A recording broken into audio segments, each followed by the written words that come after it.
A family has a lot of questions tonight after their toddler left the dentist with a mouthful of metal.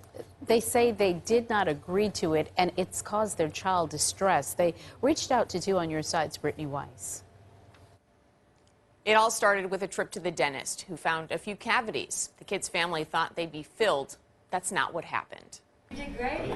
Good job, bud. Good job. This 2-year-old is grinning for his dad.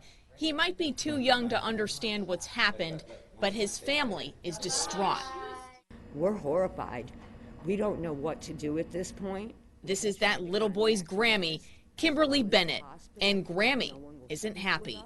We have tried to contact the dentist as well as the hospital. No one will speak with us. Her grandson, Michael, has a mouthful of metal, 18 silver caps that his family says they never agreed to. Out of 20 teeth, 18 of them are now completely coated in silver.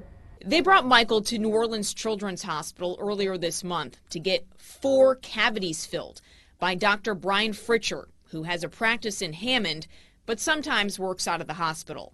The dentist had told us that those were going to be filled with like an opaque tooth matching, being front teeth.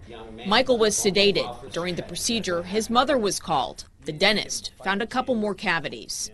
They said that they had gone on and done some back x-rays on his molars, and they had found a couple of cavities, and did she want them to be taken care of?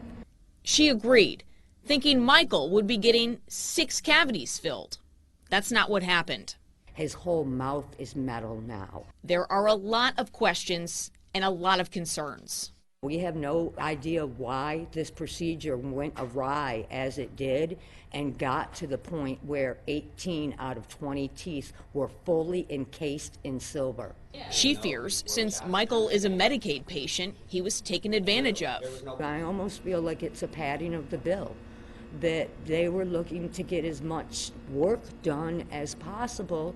Grammy is worried for her grandson's jaw and speech development. My grandson is going to have silver teeth all throughout his mouth, including the front of his mouth, as he goes to school, as he grows up. As I said, physically, I don't know how this is going to affect him. Emotionally, this family wants the best for this toddler and says someone has some explaining to do. I called the dentist office earlier this week and was told that the dentist couldn't talk because he was busy filling cavities. I then heard back. The office said they had reached out to the patient's dad for a follow-up visit and they hadn't responded. Dad told me he hasn't heard from them. The dentist office is closed on Fridays. Two on Your Side, Brittany Weiss, WBRZ News 2.